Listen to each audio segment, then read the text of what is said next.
We've got a fantastic webinar ahead of us today.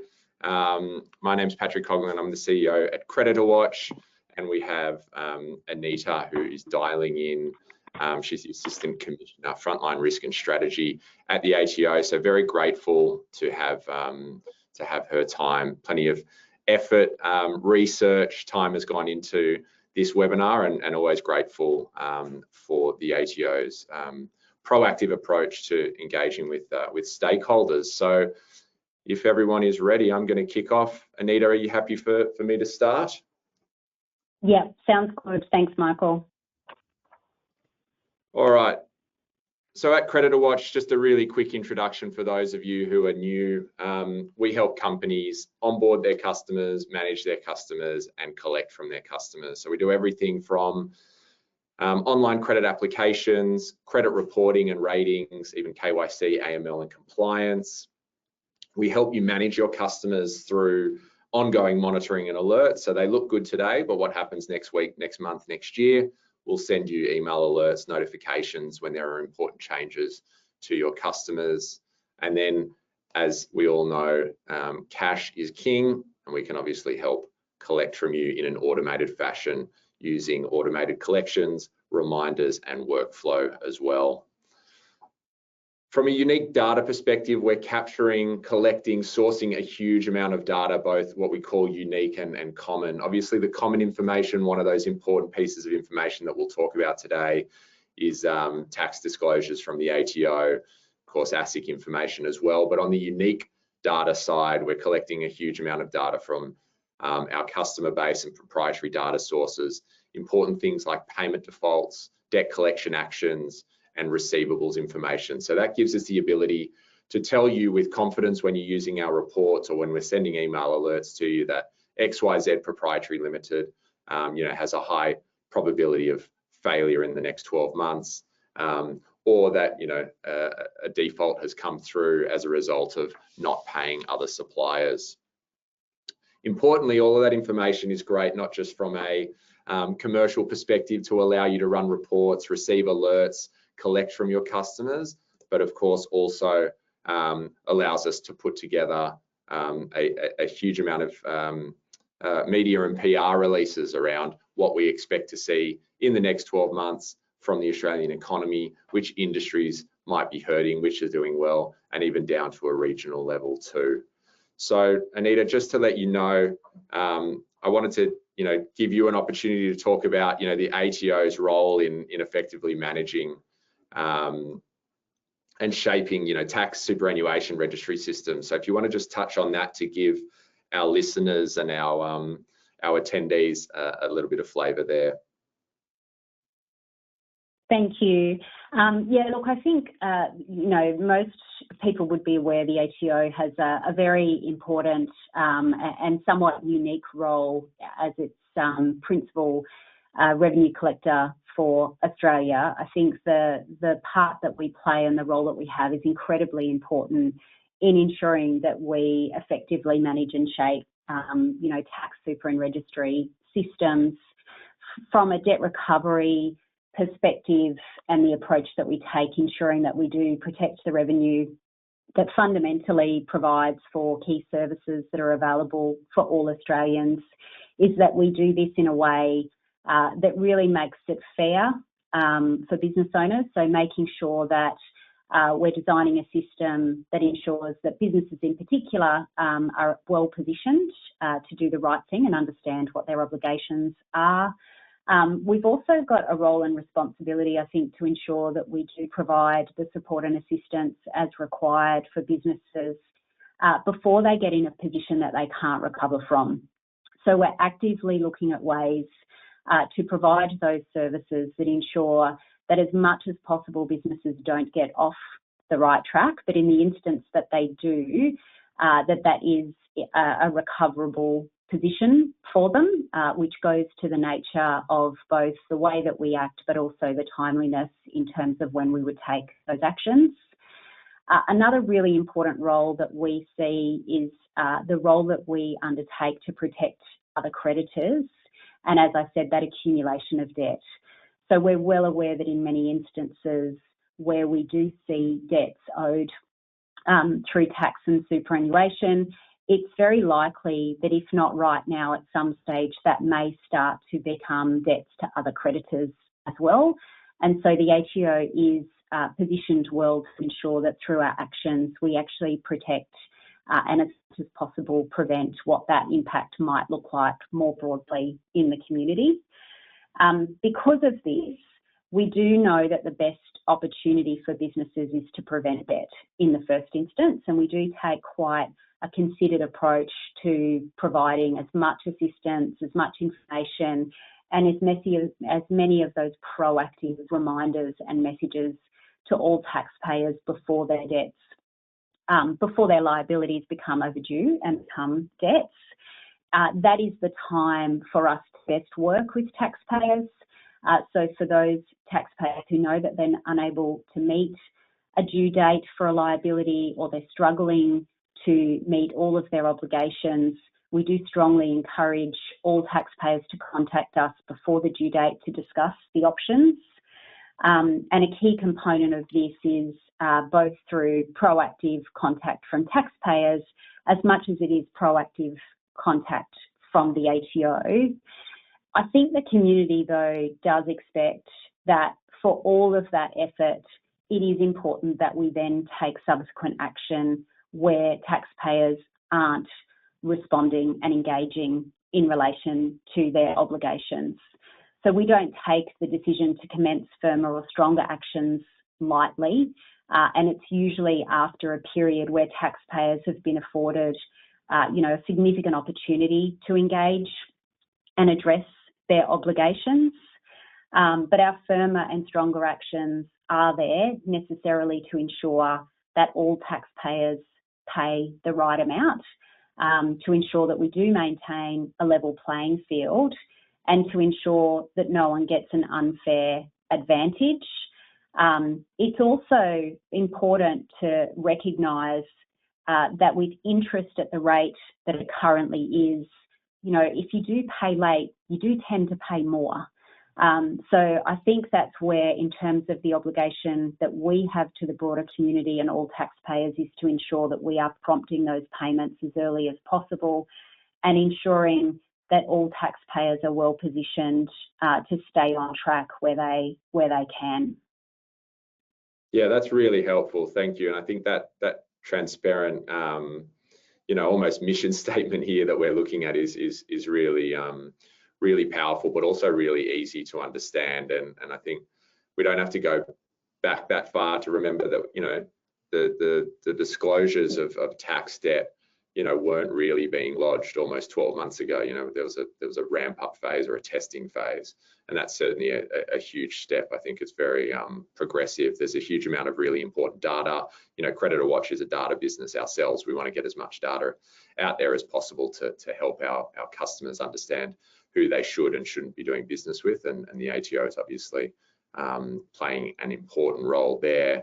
I might just ask a question that I think is on one of your other slides, but it feels like a good segue. Just from a collection perspective, I think it's probably important to note that every business that you're ultimately collecting from is different and has a different process applied to them from a collection perspective. Would that be fair to say? Yeah, so it's certainly a component part of our approach to ensure that where we undertake the actions, we do consider the circumstances of all of the taxpayers as best we can individually. So it certainly isn't a one-size-fits-all approach. We absolutely have a responsibility to ensure, I think in the recent launch of our corporate plan, as our Commissioner said, we don't want to be a single-minded revenue collector. It is important that we take into account what each taxpayer is going through. And so it absolutely is the case, as you've said, that not all case or decision will be a cookie-cutter version of the previous one. But I think the other point to that is to enable us to do that really effectively. That's why engagement is so important. So often, whilst we have a significant amount of data and information available to us that helps us understand the position in terms of what the obligations that a taxpayer may have, we often don't, without that engagement, have the necessary information that helps us make the best decision as to the appropriate recovery action to then undertake. And so conversations with taxpayers are just incredibly valuable and important in terms of our staff applying that judgment and consideration of what to do next. Yeah, that the importance of not burying the head in the sand can't be understated, because I think we've seen that happen far too often, where businesses don't want to face, obviously, the ugly truth, and they actually end up in a worse position than if they were engaging far earlier in the collection process.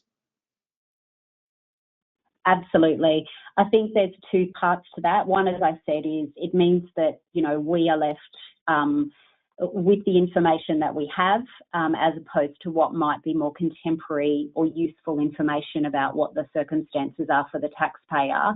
But I think the other point to, not burying your head in the sand, we are very aware that whilst it may be difficult for some businesses to want to contact an organisation such as the ATO, having that necessary connectivity and engagement early just best positions them to actually be able to utilise the support and assistance that's available. What we tend to see is that where contact or engagement is delayed or isn't undertaken in a timely way, and those debts do start to accumulate, either through additional debts that are also overdue or through the accrual of, what we would consider in many instances unnecessary accrual of interest, that if things had have been maintained and kept up to date, you can certainly avoid those charges. Those two things combined are often, a really severe consequence for businesses where they take a little bit longer, perhaps, to engage with us and really have a look at their circumstances and decide what the next appropriate action is for them to take, as well as working with us as to what the next appropriate action for the ATO would be to take. Yeah, that's really helpful, and we're just looking at that ATO approach to debt slide, and I think this is really important. Obviously, disclosures are being lodged with CreditorWatch. They end up on our credit files of companies that our customers are looking up, or we send out notifications when a default is lodged. And I think questions are often asked by our customers is, what is the ATO's approach to debt, or our debtor has said they didn't even know they had a tax debt, which I often giggle at, to be honest, because first of all, everyone knows that you have to pay, tax. And second of all, when you look at a slide like this, there's no shortage of attempts to flag that there is an issue. There's no shortage of channels for businesses, business owners, directors to engage with. And I think this prevention, help and assist, and then recovery action. There's a huge number of steps along that journey before it starts to actually get much more serious, right? Absolutely. It is rarely the case that we see that you would get to a point of sort of that firmer recovery action or legal action without a number of opportunities, a number of contacts. There's a lot of ways that businesses can really understand and know their obligations, what's expected of them. And, certainly from an ATO perspective, we do expect people to be able to pay and lodge on time. We are there to help and support those businesses who genuinely need that help and assistance, but we absolutely do need the taxpayer to work with us and want to engage. And we are really calling, and I suppose, a significant shift from probably what was a period of a little bit more leniency and consideration during COVID and coming out the back of the pandemic as well. We've definitely shifted back to our ordinary debt recovery processes.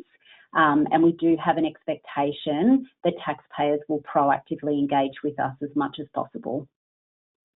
Yeah, and that's another good segue to that collectible debt. It's always something that is reported, in the media or asked of us or asked of the ATO, of course, and we've seen that balloon is probably a good word to use there, balloon out over the last few years, where there was a lot of leniency shown by the ATO through COVID. So maybe if you could just talk to that a little bit, Anita, for some context for people, and what has happened the last couple of years, and where we find ourselves today. Yeah, absolutely.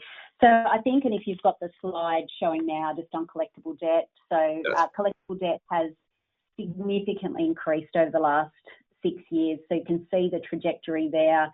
We've gone from what was about 26.5 billion just prior to COVID. That is now well and truly over $50 billion of collectible debt. So this is debt that isn't in dispute. The majority of it has been self-assessed or self-reported by taxpayers, individuals, businesses. Most of it, as you can see in that slide, is owed by businesses, and it does relate predominantly to unpaid pay-as-you-go withholding and GST taxes that remain outstanding. So it's definitely, a really significant impact when you consider what that money could otherwise be used for in some pretty tough times from a broader economic perspective.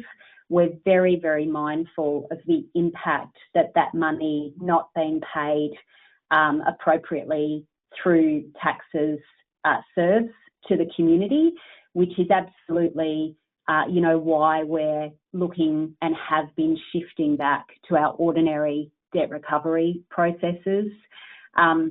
We're very aware, as I mentioned before, that during COVID, where there was a period of leniency, whilst that was right at the time for those businesses, what we are seeing is probably a more considerable tail than we had anticipated of businesses that may have become a little bit more complacent.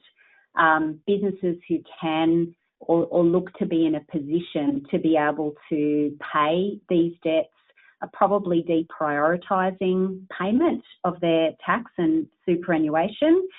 And we are seeing a growing number of profitable businesses who've really become comfortable not paying their tax and super, and instead really waiting for the ATO to take action. So as I'm sure you can see from this assessment of where that leaves us in terms of the amount of debt that is owing on the collectible debt book, it is a problem. It is our job to ensure that we undertake the actions as necessary to ensure that as much of that is recovered.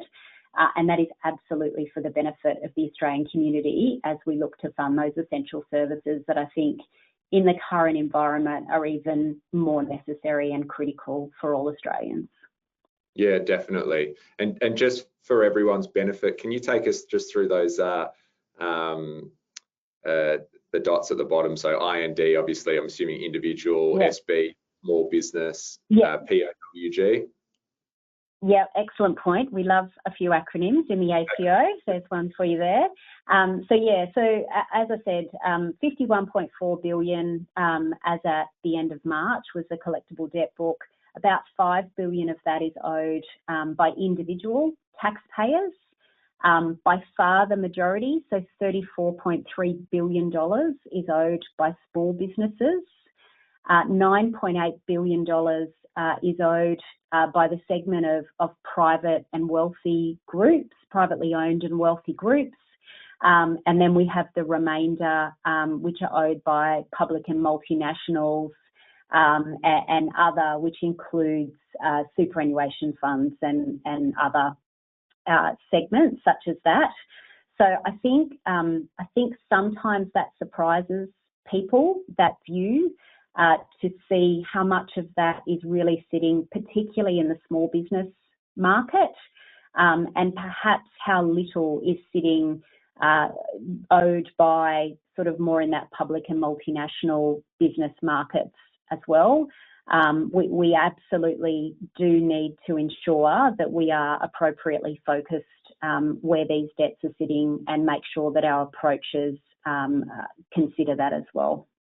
Yeah, definitely. And just the huge increase from 2018, 2019 at 16.5 billion to where we sit today at 34.3 billion for small businesses is just immense. So I think as you correctly pointed out earlier, being able to get that money back into government coffers and being able to used appropriately and supporting the rest of the Australian community, people and businesses is extremely important. So thank you for that. What I might do, I'm just going to touch on a few of our insights that we're seeing, and then we'll dive into a little bit more detail around ATO tax defaults disclosures themselves. So if you bear with me for Anita, I'll come back to you really shortly.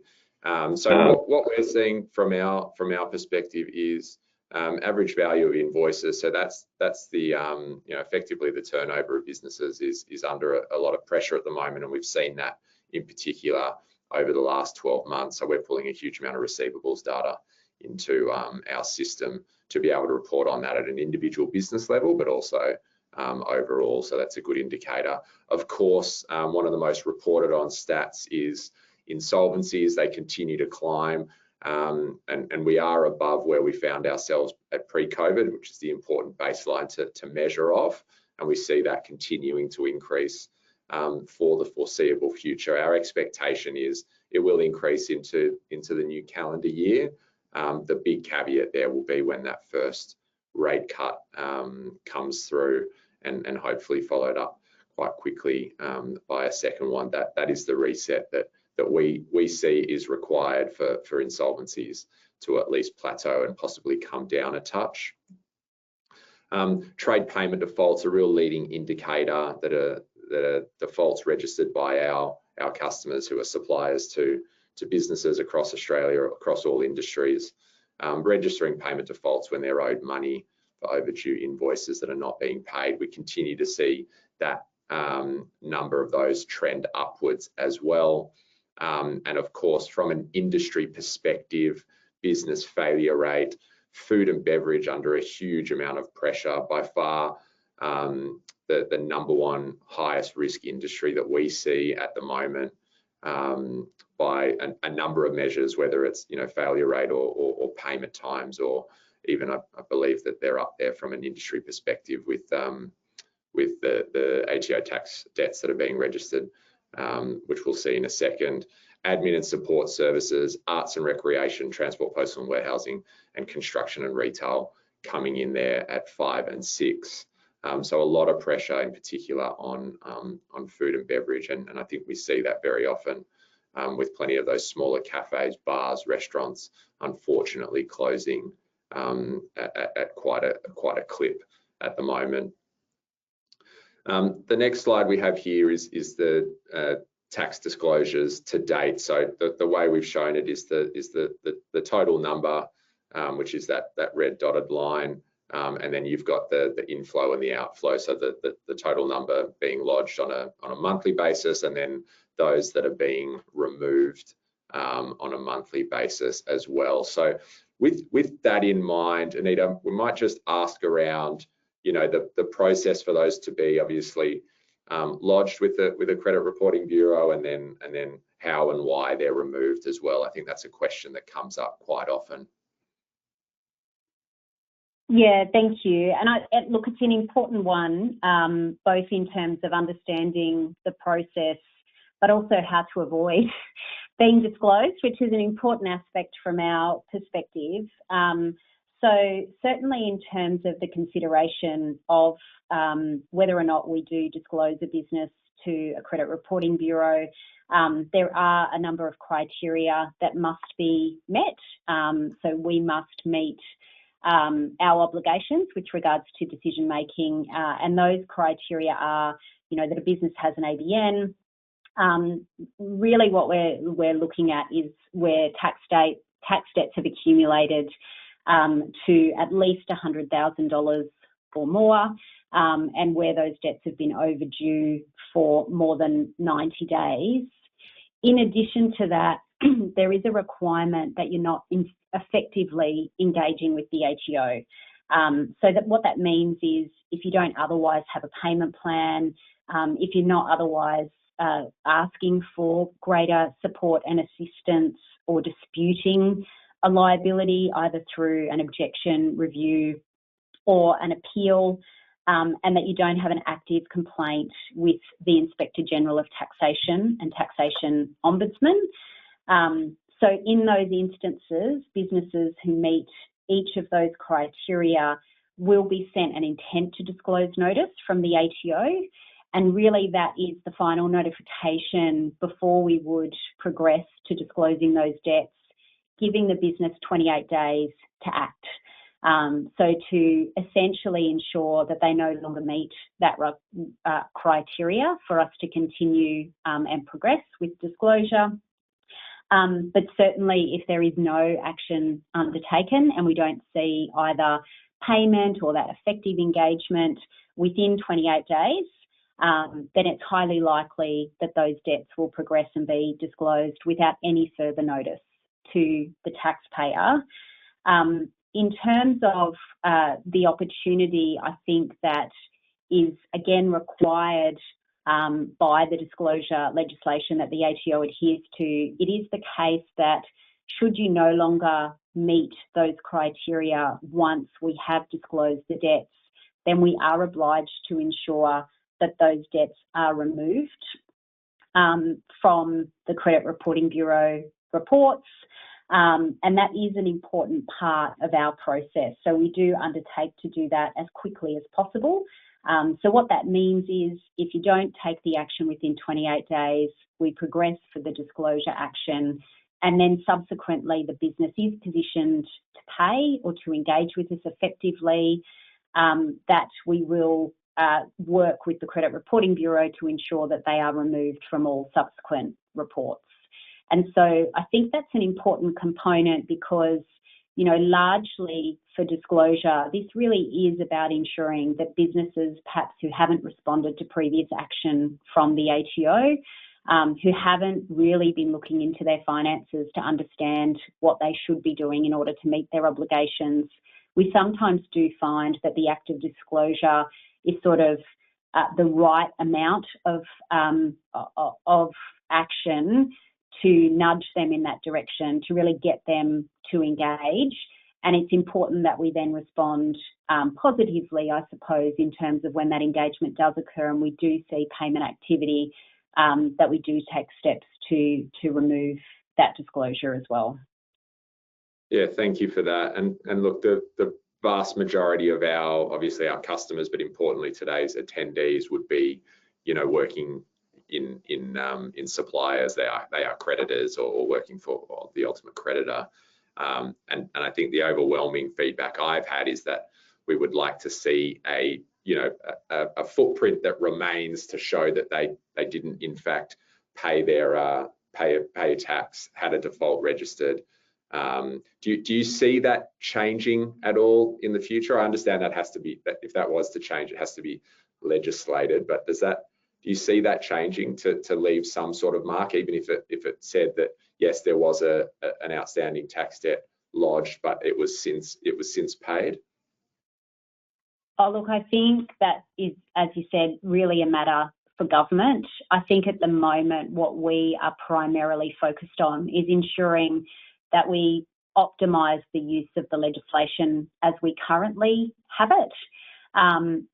What I would say is that often what we see in terms of the effectiveness of the tools and legislation that we already have, it can be most effectively assessed by the responsiveness from the community. So, you know, the intent of this legislation is really around ensuring that there is transparency for other businesses involved with those reported debtors, who they themselves are often small businesses. So there is a benefit there in terms of, you know, broader protection in the system, but its primary sort of intent is absolutely to ask the taxpayer to engage with us and really do the things that might find them in a position where they feel it's more necessary for them to do that. So, it wouldn't be right for me to suggest what might be later on down the track in terms of legislative change or reform in that space. But I certainly can say that we find it a very effective and useful tool at the moment.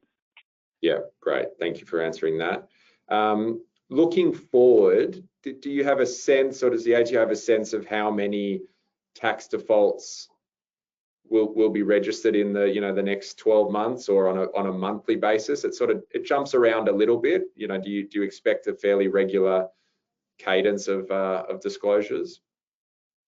Yeah, look, so certainly I'd say looking forward, it will continue to be a really important part of our process in amongst the other actions that we do undertake, both prior to, after, and at the same time as well.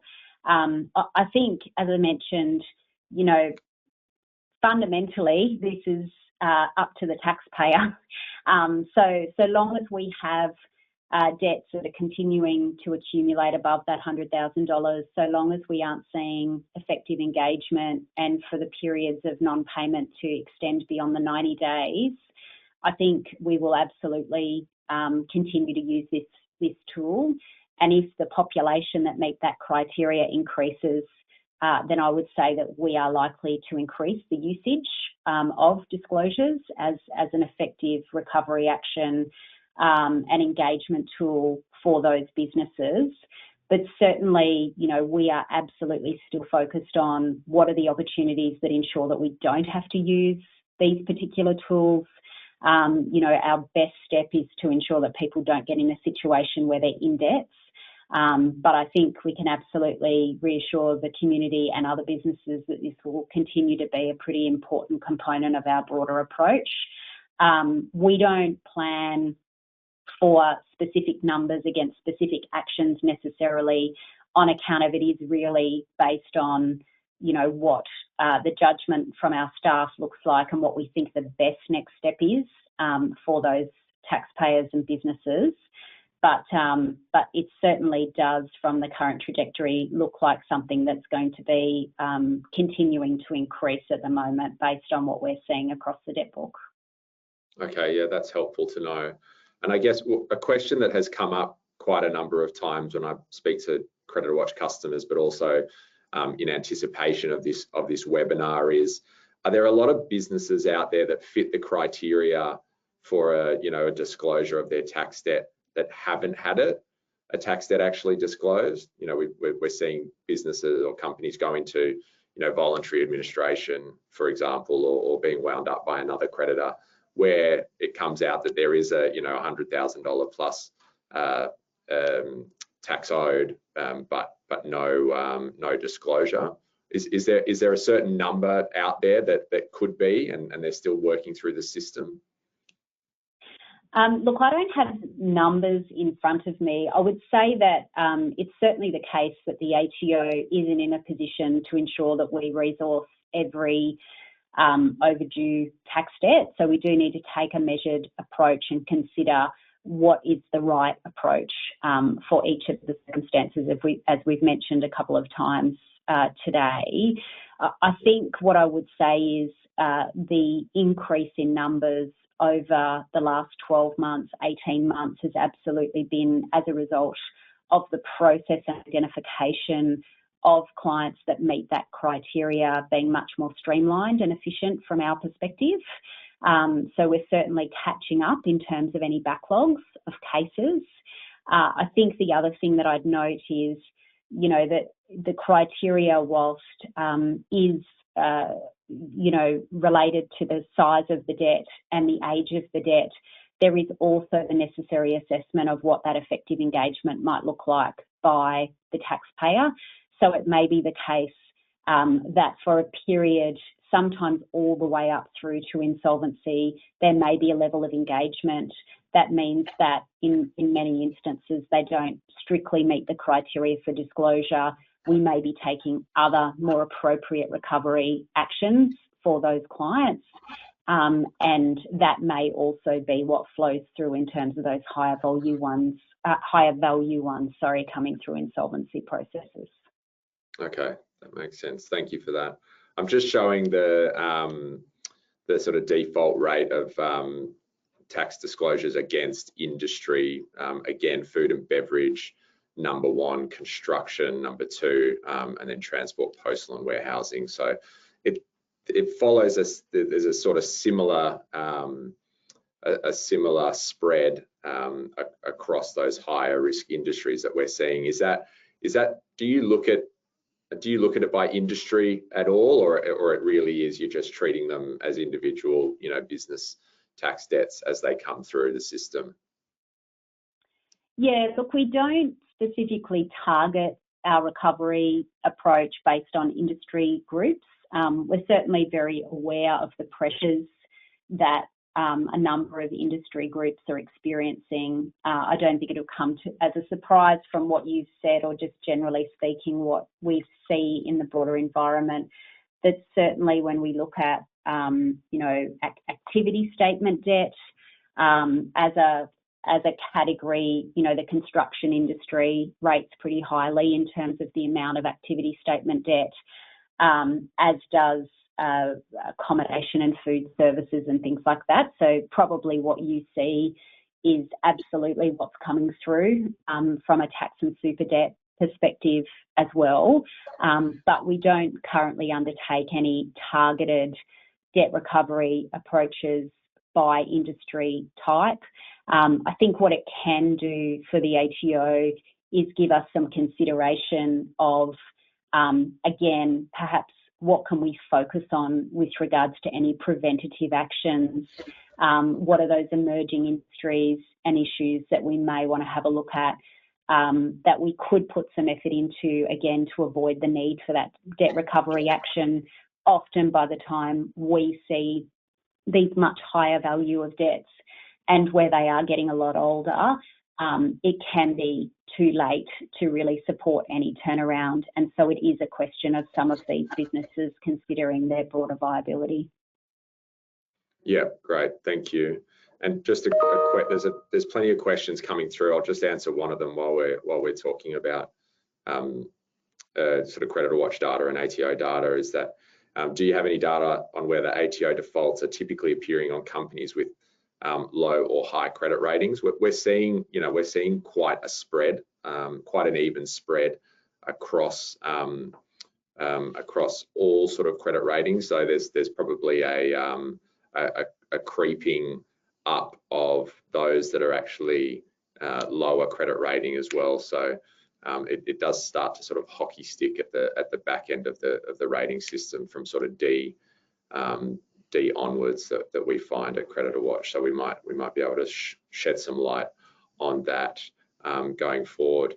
I think we've spoken about firmer actions. In general, I'm just showing your slide now, Anita, on some stats there around ATO actions related to disclosure of tax debt. Obviously, over 31,000 business tax debts were disclosed. If you can just touch on the success of this scheme to date, I think that fits in quite nicely with what we're talking about. We might get to some Q&A from there if that works. Yes, certainly. So as I mentioned, it's a really effective tool for us. I think I've got some numbers here. Maybe just while I'm getting those in front of me as well, I'll note, since you're looking at that slide, I think the other piece that we probably haven't touched on so much but is recognisable in that graph is the increase in director penalty notices as well. Sure. So I would say, I would say, and just wanted to point out that it's absolutely part of our sort of ordinary approach, that we do have some pretty strong expectations of directors of companies, and so you can also expect to see that will continue to increase over time, where we don't see appropriate actions taken by directors of companies, and obviously that may be done in lockstep in terms of the use of disclosures as well. Certainly in terms of the 31,000 instances or just over where we did disclose business tax debts for the period from the 1st of July 2023 to the 31st of March 2024, which is the 31,000 figure relates to. We saw about 666 clients pay their debts in full.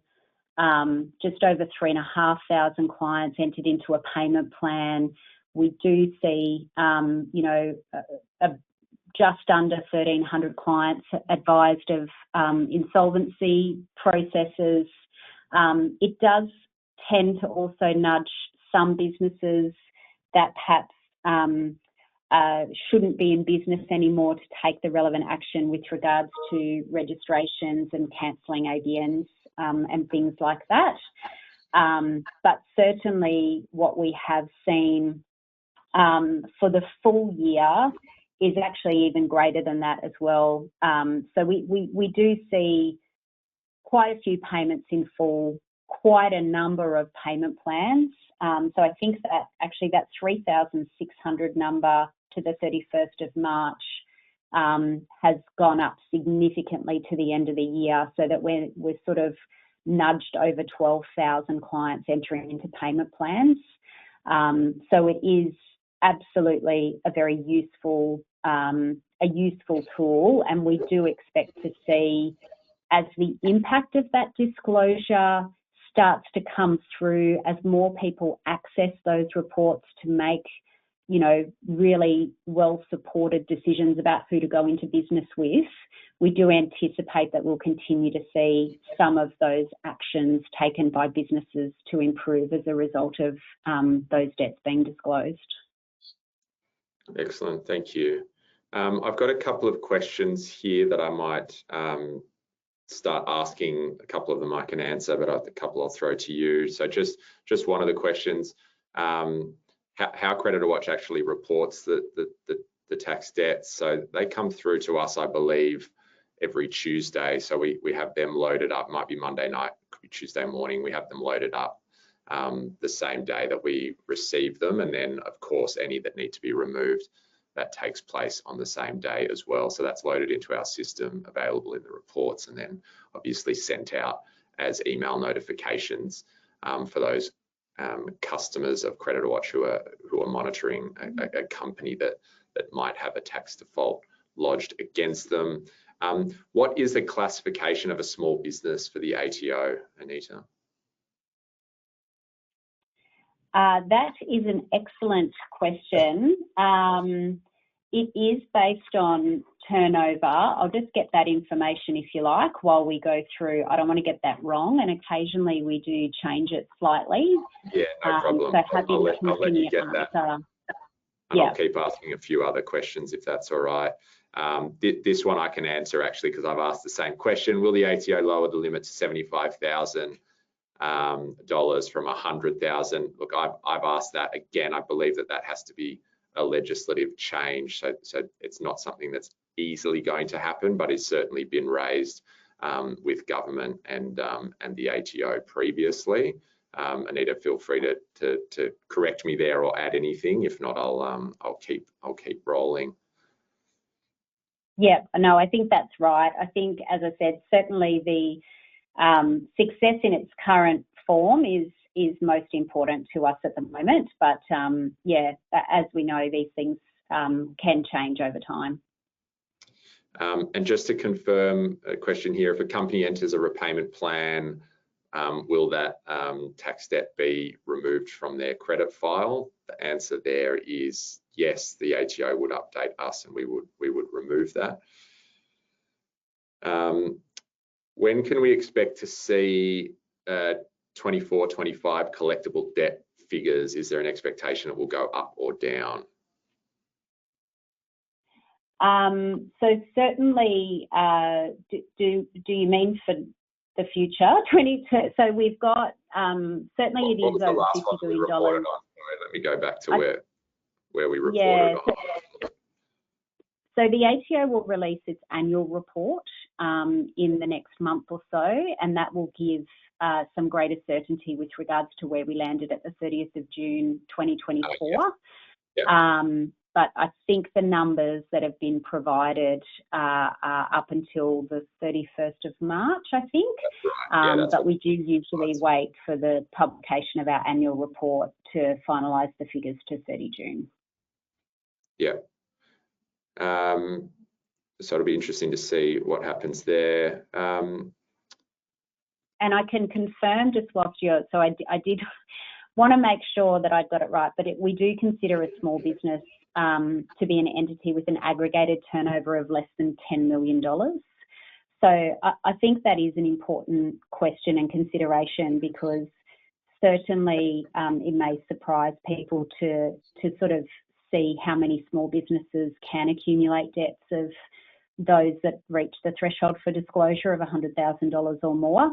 But it does kind of nudge into that, anything under a $10 million aggregated turnover we would consider in our small business market. Yeah, fantastic. Thank you. Just a question here around the impact of a tax default on a credit risk score. So we obviously provide credit ratings, credit risk scores against all entities in Australia. And where a tax default is lodged, it obviously has an impact, but it is not sort of the be all and end all. So we still assess the company or the business or the sole trader in a holistic view, not just off the back of the tax debt. Though what we have seen from a recent analysis is that about 30% of companies that have had a tax debt lodged have entered an insolvency process or a cancelled ABN. So there's certainly a significant impact there when one is lodged. I'm conscious of time, so I might just see if I can find one more question for you. There are so many questions coming through that we'll obviously share. We'll create some content off the back of this because there's plenty of them that we can answer. How often does the ATO report these specific stats? Are they available publicly? Yes, CreditorWatch reports on them on a monthly basis, but I think people are obviously, businesses are keen to see continued sort of updates on it, given it's such a significant piece of information. Yeah, look, it's a good point. I think I might take that one away as an opportunity. I know certainly from our perspective, we do find it very useful to be as transparent as possible with regards to the actions that we undertake. We do use opportunities such as this one and others to provide what are usually quarterly updates in terms of information. We've obviously got obligations to government as well to provide some of these details as required. So at the moment, we would usually be pretty comfortable in terms of providing information on a quarterly basis. But I will say that there are lots of considerations and opportunities being considered internally as to how we might broaden the scope and frequency of that information. So happy to take that one as perhaps something for us to think about more broadly. Yeah, fantastic. Okay, that's good to know. Look, I'm conscious of time. I'm just going to run a really quick poll, which is, would you like more information on CreditorWatch's credit reporting capabilities? We will share these slides and the recording, I believe we usually do. That's subject to the ATO, but I think Anita, we've discussed this offline, and we'll have more content being produced as well around ATO tax debt disclosures, around numbers, the impact of that, how it works, etc. But there is plenty of information on our news hub, our blog already. If you just search for ATO, but there'll be more coming out. I believe we have another release tomorrow, so stay tuned for that. If you do want to be contacted, please let us know. I know it says CreditorWatch's credit reporting capabilities. If you want to be contacted about ATO questions around how it works with CreditorWatch, we can also answer those questions, so don't be shy to click yes, but also you won't offend me if you click no as well. I'll leave that up for another 30 seconds or so. In the meantime, Anita, I just wanted to say a really big thank you for joining today. I think the transparency, the proactiveness of the ATO really should be commended. I think there's been a big shift over the last 5 or 10 years that I've particularly been talking about ATO tax defaults and the lobbying effort that CreditorWatch put in. So thank you very much for joining us today and helping put this event and this presentation together. I hope it's been beneficial to you, and I'll share plenty of those questions back to you just so you know what it is that businesses out there are asking. Great, that sounds excellent, and thank you so much for having me today. It's been really good. Thank you. Fantastic. All right, everyone, we will wrap up there. Thank you for all the questions and your time, of course. I apologize that we couldn't get to all of them. Last look, there was about 50 questions, but a huge number of attendees too. So thank you very much for your time. And I look forward to seeing you in the future, either at a CreditorWatch or industry event or online for a webinar.